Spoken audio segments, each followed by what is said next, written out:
Sir Carlos, magandang umaga ho sa inyo. Magandang umaga din po, Sir Junex, at sa lahat po ng ating mga taga-subaybay. Sir, ang issue ng wage hike dito sa amin sa Cebu at saka sa Central Visayas parang nasa consultation stage pa. Hindi pa alam kung kailan kaya mabigay ang dinidemanda ng mga labor groups na ibigay ang wage hike. On the part sa TUCP, anong masasabi ninyo sa kawalang urgency sa Regional Wage Board sa pagtalakay sa wage hike petition? Opo, no, tinututukan po ng TUCP, no, lahat ng mga dinadaos na mga wage review for a potential wage adjustment sa lahat ng reyon.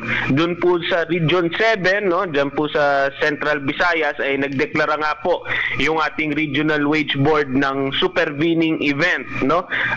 Kung wala pong supervening event ay sinasabi ng ating mga wage board na nakagapos yung kanilang kamay, hindi sila makakapagbigay ng dagdag sweldo hanggang October. October kasi yung anniversary ng Actually, Sir Carlos, i-clarify lang kahapon during sa public consultation, ang secretariat ng RTWPB 7 said nga the report was wrong, misquoted yun kasi hindi pa nila na-declare ang supervening event actually. Kahapon nasa stage pa sila of gathering sentiments and feedback from the stakeholders. Hindi pa nila na-declare ang supervening events actually. So lalo masama yung ating mga regional wage board, no? Kasi sinasabi nga natin, yung tumamang crisis, lalo yung Middle East crisis na lamang pag-usapan natin, yun po ay tumama sa buong bansa. So buong mundo tumama yung crisis na yun. Pero bakit pagdating sa pagtataas ng sweldo, Metro Manila lamang ang una natin pinag-uusapan. Hindi pa pinag-uusapan yung dagdag sweldo sa iba't ibang reyon. Dahil nga sinasabi nila, merong 1-year cycle. Meron lamang pong 1-year cycle kung ordinary, normal ang panahon. Pero ngayon pong may crisis, dapat umaaksyon na yung ating mga regional wage board. Kaya hindi po natin masisi, no, marami nung ating mga kasama na pinabubuwag yung ating regional wage board. Tayo naman po, no, hinaharap po natin yung katotohanan na since 1989, hindi po Kongreso, hindi po Senado ang nagbigay ng aumento sa sweldo, kundi yung atin pong regional wage board. Kaya napakahalaga pa rin po na ipagdiinan natin yung kinakailangang aumento sa sweldo. At magbigay na lang din po ako, no, sa lahat ng bad news na natatanggap po natin. Magbibigay po ako ng kahit pa-counting good news sa darating po na Tuesday next week. Ang itatakel po ng House Committee on Labor ay yung ating panukala po na 200 pesos legislated wage hike ng TUCP. Ipinasa po natin ito nung 19th Congress, ngayon po pag-uusapan muli ngayong 20th Congress. Ito po ang tingin namin, ito po ang solusyon na makapagbigay po ng aumento sa sweldo sa buong bansa. But in the meantime, kailangan pa rin natin ang wage board para naman tumaas ang sweldo ng ating mga fellow workers, Sir Carlos.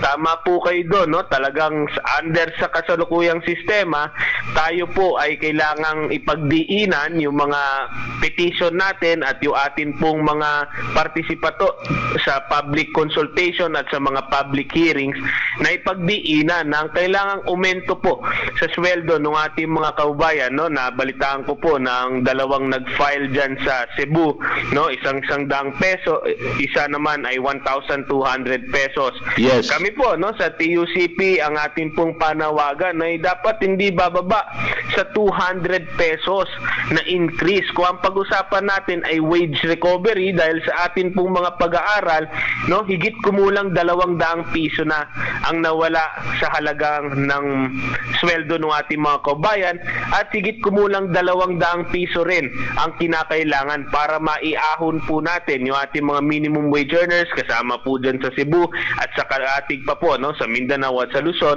para mairaos po sila, no, maiahon po sila sa kahirapan.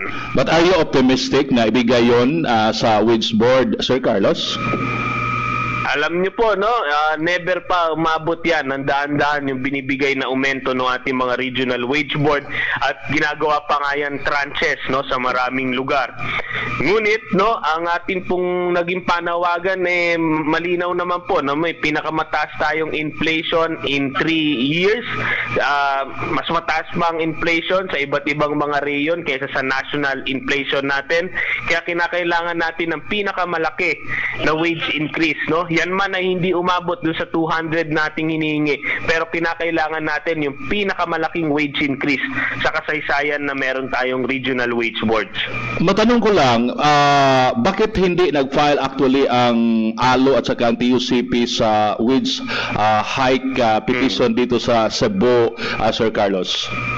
Opo, maganda yung katanungan nyo, no? Ang atin po kasing tindig, no?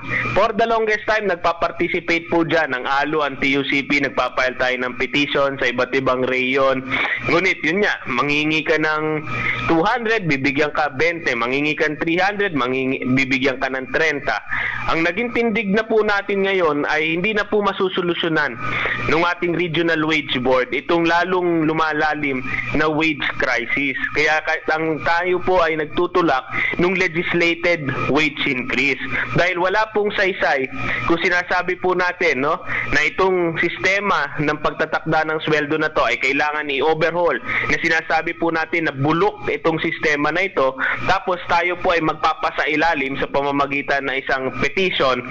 So atin po, no, binibigyan din natin na ang kailangan na talaga ng manggagawa ngayon ay legislated wage increase na last ibinigay ng Kongreso noong 1989. Okay.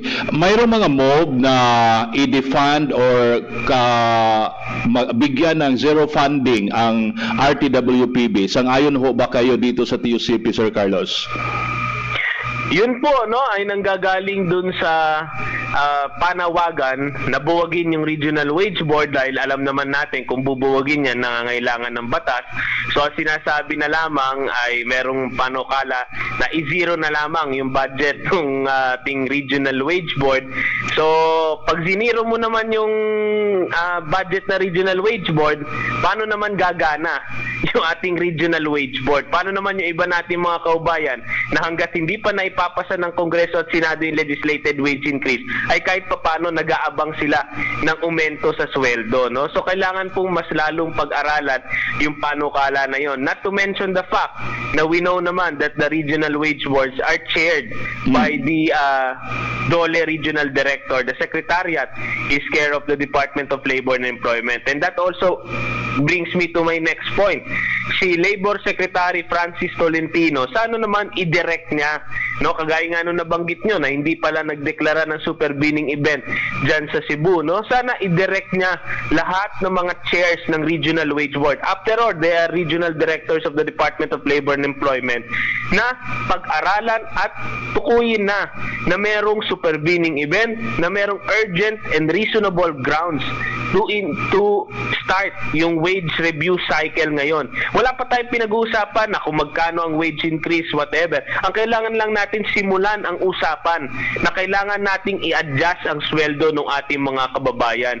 Dahil kami mismo, no, dito sa Metro Manila na nag-participate na kami sa public hearing at alam namin, nag-expect kami ng aumento sa sweldo by July, ay nakakakonsensya po na yung ating mga kaubayan, no, kagaya yung nasa Cebu, no, ay aabutan pa ho yan ng ilang buwan pa bago pa matiyak kung magkano ang sweldo. Eh yung dun po, doon sa ating mga kaubayan sa halimbawa sa Mindanao, sa Davao na lamang ang halimbawa natin, maghihintay po sila hanggang March next year para makatanggap ng aumento sa sweldo. So ito po ang kahalagahan talaga na magdeklara ng super binning event sa buong bansa dahil ang krisis naman talaga na kinakarap ng ating mga kaubayan ay pambansang krisis.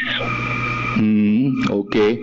Anyway, so yun nga ang sabi nila kahapon. So sir, going back sa sinasabi ninyo na by Tuesday, ang House Committee on Labor mag-discuss na sa legislated wage hike. So anong level na tayo ngayon sa discussion sa legislated wage hike? Alam niyo po, no, June 30 would be the 1-year anniversary since TUCP refiled yung ating legislated wage increase na 200 pesos. So unfortunately, no, ito pa lamang po yung unang discussion sa House Committee level ng ating panukalang dagdag sweldo. Ngunit nais po natin bigyan din, no, na merong mga rules sa House of Representatives mismo na nagsasabing dapat nating i-prioritize, dapat nating i-fast track ang isang panukalang batas na previously inapprove na sa previous Congress. So nais po natin yung bigyan din in the hopes na sana, no, upon resumption of Congress after ng State of the Nation address ay pwede itong matalakay hindi lamang sa komite kundi sa plenaryo. After all, napag-usapan na po ito ng 3 taon noong 19 Congress. Ba't kailangan pa nating ulit-ulitin sa 20th Congress? So, dapat hindi na mag-back to zero ang diskusyon, Sir Carlos?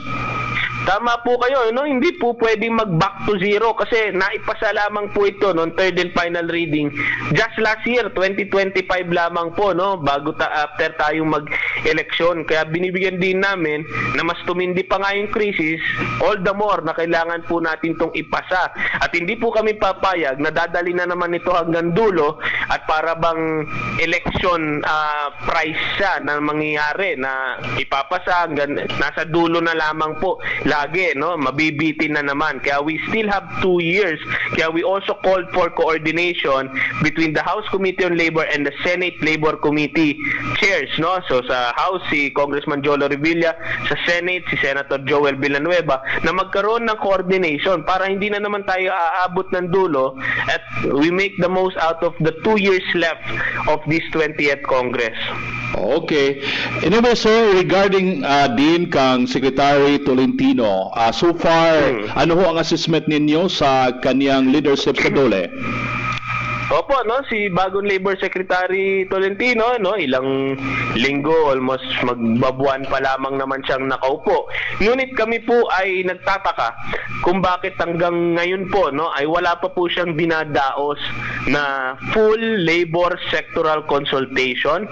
Na kami po ay nagtataka hanggang ngayon na hindi pa po siya nagko-convene ng National Tripartite Industrial Peace Council, NTIPC. Kami rin po ay nagtataka bakit hanggang ngayon ay maraming pronouncements patungkol sa sweldo ng ating mga kababayan, ngunit wala pa pong konkretong aksyon, konkretong direktiba man lang, especially since siya rin ang chair ng National Wages and Productivity Commission. Bakit wala pa pong konkretong aksyon or pag-usap lamang po sa sektor ng manggagawa? Ito po ay very much source of grave concern for us, and then we would like to underscore na the Marcos administration is now in its last 2 years na lang rin. So it's time for hard work para kay Secretary Tolentino, especially since alam naman natin October 2027 onwards, that would be already an election period, no, filing na yon ng candidacies. So gusto naman natin, no, mas bilisan natin yung aksyon ni Sectol, no, or else, no, ang team ng manggagawa na sideline na naman kami kahit sa bagong liderato ng DOLE. So parang hindi, parang kulang ang prioritization niya, sir, sa natin sa mga manggagawa? Opo, no, kulang na kulang po yung kanyang prioritization dun sa labor sector, kulang na kulang din yung kanyang atensyon na binibigay dun sa mga most pressing issues. Hindi pa rin natin napag-uusapan security of tenure, hindi pa rin natin napag-uusapan yung pag-uunyon ng ating mga manggagawa despite the fact na 9 straight years ang Pilipinas nasa worst countries for workers. At lalo yung sa sweldo. Lahat tayo nag-uusap na sa Cebu, sa Manila, nag-uusap na tayo about wage increases, etc. Pero ni isang policy directives, ni isang policy action from the Labor Secretary, wala tayong nararamdaman. But mayroon siyang isang pronouncement lately, gusto niyang i-transform yung TUPAD from temporary employment assistance into a pathway for entrepreneurship. Ano ho ang opinion niyo dito? Opo, no, that's a very significant change from when we created TUPAD, di ba? The first time TUPAD was created was talagang emergency employment. This is coming out of the pandemic. The idea is that ito po ay welfare to work. So eventually magta-transition siya to formal work. There is concern kung ang TUPAD ay magiging regular because ang dapat tutukan natin sa Department of Labor and Employment, hindi lamang yung pagbibigay ng TUPAD, kundi in coordination with other agencies like DTI, like DepDev, to create actually decent permanent jobs.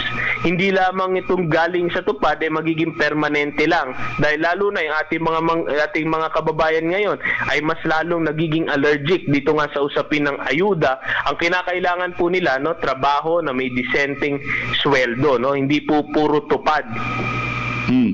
So hindi kayo sang-ayon dito, Sir Carlos?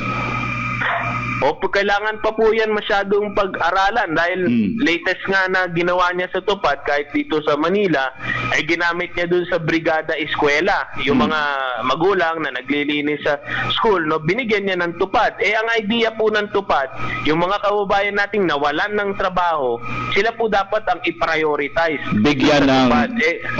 Bigyan ng TUPAD. Ngayon, ang TUPAD parang ginagawa na rin siyang employment generation. In fact, no, hindi na rin natin to mamimiss out dun sa PSA natin ng mga employment statistics. Lahat po ng beneficiary ng TUPAD doon binibilang sa employed, even if we know na TUPAD naman is just short term. Some of them only 10 days.